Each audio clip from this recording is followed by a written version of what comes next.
Au nom du Père et du Fils et du Saint-Esprit, ainsi soit-il. Eh bien, chers frères, nous venons de lire le récit de cette ascension de notre Seigneur Jésus-Christ, cet événement important dans la vie des apôtres, dans la vie de la Sainte Église, puisque notre Seigneur Jésus-Christ, eh bien, quitte notre terre, nous quitte d'une certaine manière, et nous avons lu donc ce récit d'après les Actes des Apôtres. Saint Luc le raconte dans ses Actes des Apôtres au début, puisque c'est finalement le commencement de la Sainte Église. Cette mission confiée aux apôtres par notre Seigneur Jésus-Christ commence à ce moment-là. Et puis, dans le récit de l'évangéliste, Saint Marc. Et il est important de noter plusieurs choses. Notons que pendant, donc pour reprendre ce que dit Saint Luc, pendant ces 40 jours depuis la résurrection de notre Seigneur Jésus-Christ, il leur a parlé pendant 40 jours de quoi, à quel sujet? Eh bien, l'évangéliste donc nous dit qu'il leur a parlé du royaume de Dieu. Il ne dit pas autre chose. Il a parlé du royaume de Dieu. Et il leur a prescrit ensuite de rester vers Jérusalem. Là, ils recevront l'Esprit Saint. Ensuite, les bénissant, eh bien, il est enlevé au ciel. Mais avant cela, il y a la fameuse question des apôtres. Pendant 40 jours, notre Seigneur Jésus-Christ leur parle du royaume de Dieu. Notre Seigneur va remonter au ciel, et quelle est l'ultime question des apôtres? Domine si in tempore hoc restitues regnum Israël. Seigneur, est-ce maintenant le moment où vous allez restituer, rétablir le royaume d'Israël? Notre Seigneur leur parle du royaume de Dieu, et eux, ils parlent du royaume d'Israël. Voilà l'opposition entre les préoccupations célestes de notre Seigneur et les préoccupations terrestres de ces apôtres qui étaient bel et bien des Juifs et qui l'étaient encore à ce moment-là. Et notre Seigneur de leur répondre, il ne vous est pas donné de connaître non est vestrum nocere, il ne vous est pas donné de connaître le temps ou le moment que le Père a posé, a choisi dans sa puissance, mais vous recevrez la vertu de l'Esprit Saint venant d'en haut en vous, et vous serez mes témoins à Jérusalem et dans toute la Judée et la Samarie et jusqu'aux extrémités de la terre. Et ce disant, ils le virent élevé dans les cieux, et une nuée, eh bien, le retira à leur vue. Voilà, mes bien chers frères, une opposition entre les préoccupations terrestres et les préoccupations célestes, entre la patrie terrestre et la patrie céleste. Et nous devons veiller, mes bien chers frères, à ne pas sombrer, à ne pas tomber dans cette mentalité des saints apôtres. Nous sommes facilement attirés par les choses de la terre. Nous sommes facilement attirés par le royaume de ce monde, je dirais. Nous sommes attachés, et même d'une façon normale, d'une façon saine, à notre patrie, c'est-à-dire à la terre de nos pères, à cet espace géographique, culturel, historique, que peut être la France, mais notez-le bien, cet espace a beaucoup varié au cours des temps. Ainsi, dans notre Franche-Comté, nous ne sommes français que depuis le XVIIe siècle. Finalement, ce n'est pas si loin. Et donc, vous le voyez, cette terre des pères, cette patrie n'est pas ce qu'il y a de plus important. dans notre vie. Ce qui est le plus important et ce que veut montrer notre Seigneur Jésus-Christ, c'est que nous ne sommes pas faits pour la vie de ce monde. Nous sommes faits pour une autre vie. Cette vie sur la terre est une vie de souffrance, une vie de douleur, une vie de difficulté. Et il faut donc nous élever au-dessus de cela. Une vie même également, bien sûr, de tentation. C'est-à-dire que tout le temps que nous sommes sur cette terre, nous sommes comme en exil. Nous sommes même en terre de combat, en terrain ennemi. Notre Seigneur Jésus-Christ nous le répète souvent que nous sommes ici-bas, nous sommes dans ce monde en terrain ennemi. Et il ne faut pas être donc de ce monde, même si nous sommes et si nous vivons en ce monde. Ce monde, de façon générale, que ce soit au niveau de l'état d'esprit du monde, dont le prince et le démon, comme le dit lui-même notre Seigneur Jésus-Christ, que ce soit un attachement désordonné à cette fameuse identité nationale, eh bien, tout cela, notre Seigneur Jésus-Christ nous montre.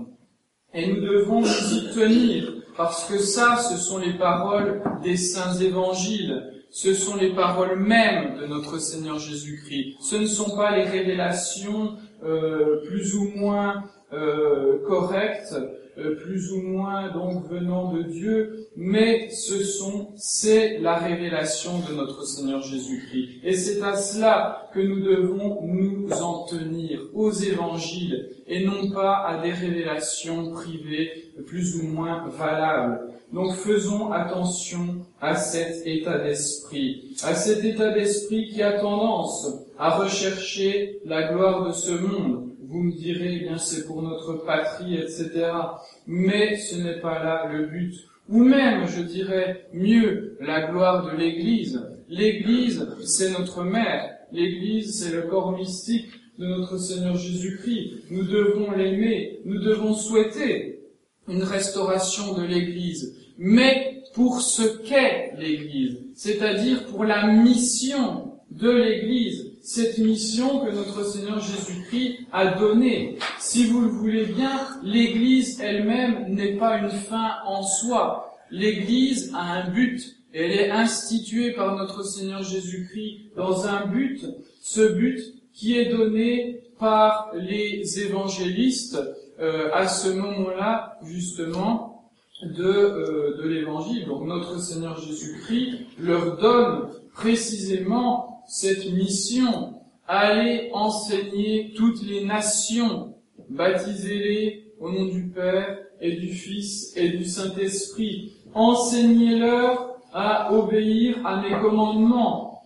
Nous rapporte l'apôtre Saint Matthieu, au début, à la fin, de son évangile. Et puis, Saint Luc, ici, prêchez l'évangile à toute créature. Ce sont plus ou moins les mêmes paroles. Certains sont plus ou moins explicites. Mais vous le voyez, il donne la mission de l'Église. La mission de l'Église, c'est de prêcher l'évangile. C'est-à-dire, le mot évangile, ça vient du grec.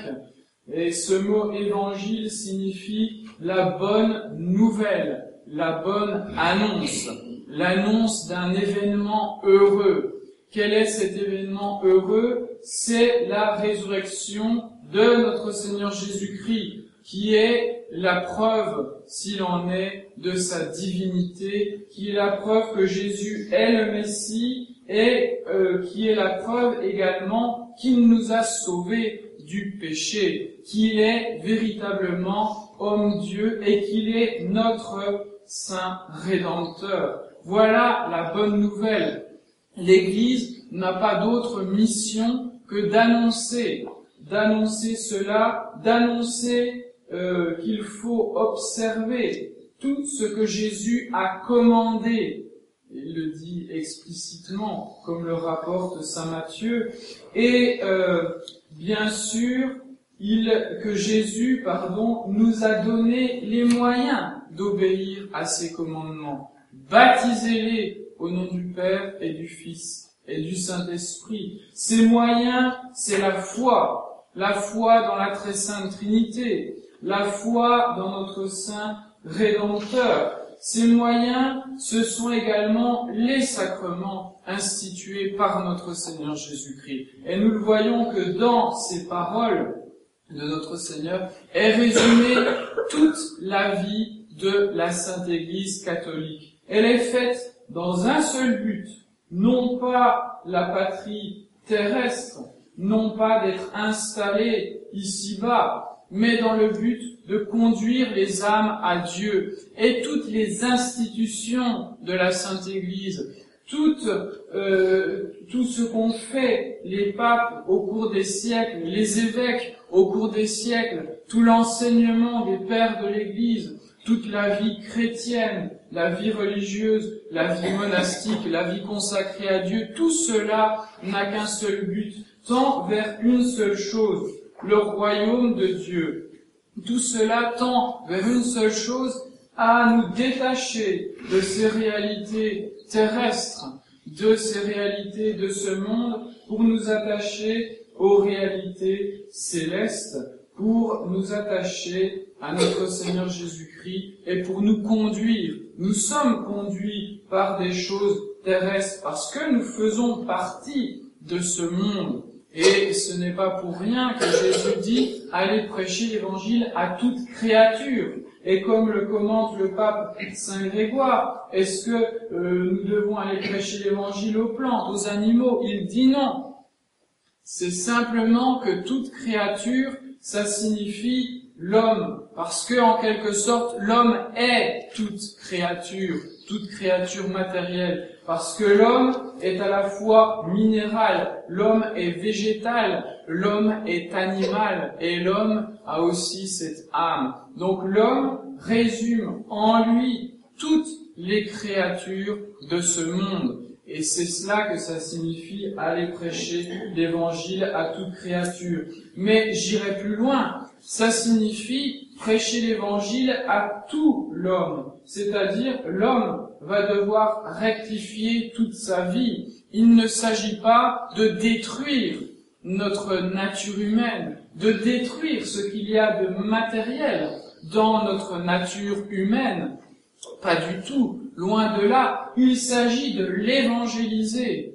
Il s'agit en quelque sorte d'évangéliser notre corps, d'évangéliser tous nos appétits sensibles. Ce sont des paroles extrêmement profondes. Nous pouvons passer à côté en se disant, bon, c'est bizarre, Jésus dit ça, mais ça n'a pas beaucoup de sens. Mais si, ça a beaucoup de sens. Ce sens, c'est que l'homme doit se rectifier totalement et doit aller totalement à Dieu. Avec notre vie spirituelle, la vie de notre âme, mais notre âme doit en même temps élever notre corps vers le ciel. Ce n'est pas pour rien que la très sainte Vierge Marie, la plus grande sainte, est montée avec son corps au ciel.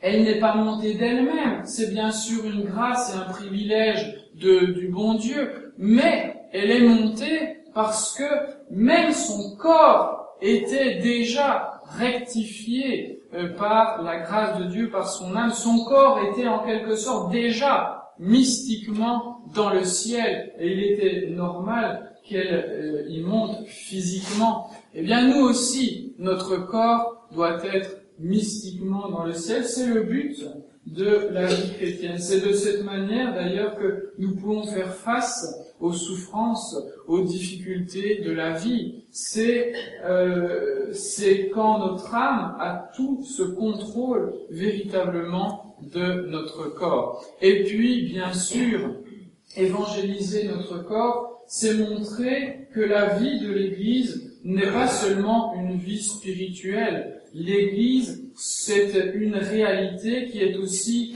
corporelle. Nous sommes rassemblés pour prier et notre prière est aussi corporelle. Nous employons des chants, nous employons des paroles, nous employons des positions. Et ces positions, elles ont un sens. Et c'est là que sont conjoints le monde physique, le monde matériel est le monde spirituel, dans nos attitudes, et également, bien sûr, au plus haut point, dans les sacrements, qui sont à la fois réalités sensibles, et ces réalités sensibles représentent, signifient réellement et produisent réellement une grâce spirituelle. Vous le voyez, la profondeur de ces paroles de notre Seigneur Jésus-Christ, prêcher l'Évangile à toute créature. Eh bien, nous devons veiller, nous devons faire attention à évangéliser tout notre être, à vivre de la vie de notre Seigneur Jésus-Christ, pas seulement d'une manière soi-disant spirituelle, mais avec tout notre corps, que toutes les actions que nous faisons, quand nous prions, quand nous assistons à la messe, quand nous recevons les sacrements, que ces actions soient vraiment faites avec tout notre cœur, avec toute notre âme, avec tout notre corps. Les différentes positions, par exemple, je donne cet exemple de la prière, que ce soit debout, à genoux, les prostrations, les inclinations, etc. Certains ne font pas attention. Et certains ne connaissent peut-être même pas toutes ces inclinations. Pourquoi le prêtre fait des génuflexions à tel moment? Pourquoi il fait des inclinations, tout cela? Eh bien parce qu'il y a un sens à cela. Il y a le sens de l'adoration dans les génuflexions, dans les inclinations, un sens de respect, d'honneur. Par exemple, on s'incline au nom de Jésus. Pourquoi? Eh bien, pour rendre honneur à ce nom de Jésus, également au nom de la très sainte Vierge Marie, mais un peu moins pour signifier que Marie est en dessous de Jésus. De même, la prière à genoux. Pourquoi? C'est une prière d'adoration, c'est une prière également de pénitence. Pourquoi prier debout? Nous prions debout parce que nous sommes les enfants de Dieu et les enfants se tiennent avec confiance debout devant leur Père, etc., etc. Donc vous le voyez, tout notre corps doit participer de cette élévation vers le ciel. Et puis, enfin, notre Seigneur Jésus-Christ dit, comme ça c'est rapporté par Saint Matthieu, il est dit, pour terminer, c'est d'ailleurs de cette manière que finit l'Évangile selon Saint Matthieu, et voici que je suis avec vous tous les jours, omnibus diebus, usque ad consummationem seculi. Je suis avec vous tous les jours jusqu'à la consommation des siècles. Quelle parole de consolation! Au moment où notre Seigneur s'en va, il est dérobé à leur regard, comme nous le rappelle Saint Luc. Eh bien, juste avant, et avant de les bénir, il est dit qu'il sera là, il est là. Je suis, voici, ecce ego vobis cum sunde. Cette parole est importante. C'est pas je serai, c'est je suis. Parce que notre Seigneur est l'être, il est Dieu, bien sûr, mais parce qu'il est chaque jour avec nous.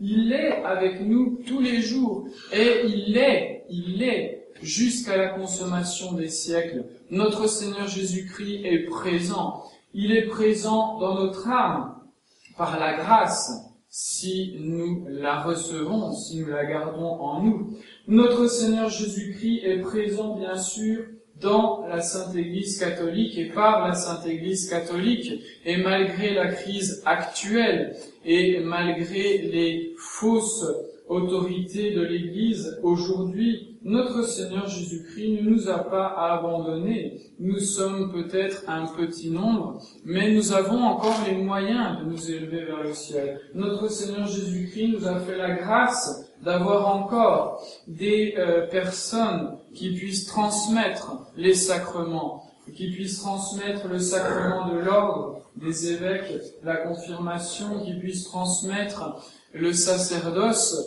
et donc des prêtres qui puissent vous baptiser, des prêtres qui puissent vous donner, vous célébrer la messe, vous donner la Sainte Eucharistie, vous donner l'absolution, et puis à la fin de votre vie, vous donner ce sacrement de l'extrême onction.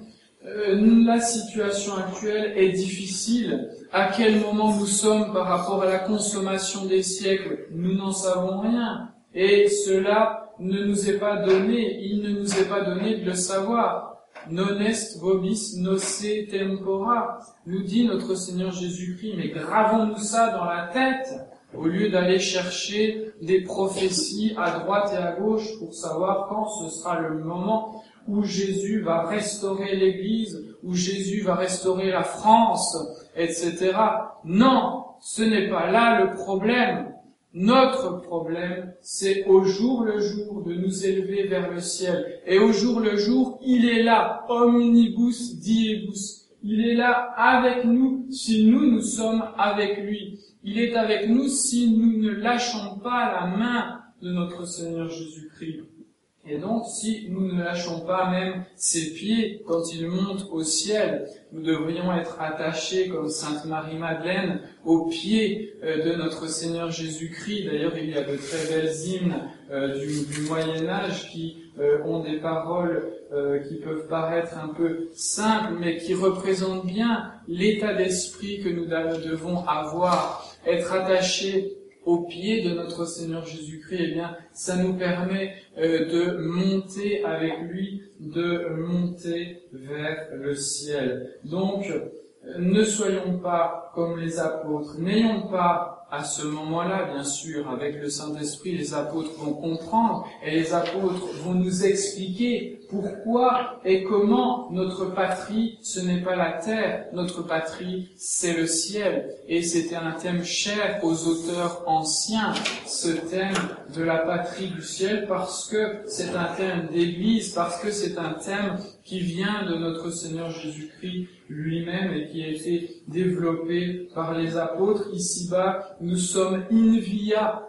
La patrie, la patria, c'est le ciel. Notre unique patrie, c'est le ciel. Où se trouve notre Seigneur Jésus-Christ? Où se trouve notre mère, la très sainte Vierge Marie? Et donc, c'est vers le ciel que nous devons aller. Alors demandons aujourd'hui, en cette fête de l'Ascension de notre Seigneur Jésus-Christ, d'avoir des pensées plus spirituelles, d'avoir des pensées plus élevées, d'avoir des désirs plus spirituels, non pas le désir véritablement d'une restauration de la France ou de l'Europe ou de tout ce que vous voulez. Non, d'abord le désir du ciel et même vouloir une restauration de l'Église, ce qui est légitime, c'est le vouloir pourquoi? Eh bien pour le ciel, pour les âmes, parce que le plus dramatique aujourd'hui, c'est que les âmes sont de plus en plus enfoncées dans cette terre, et ils sont de plus en plus enfoncés dans cette terre.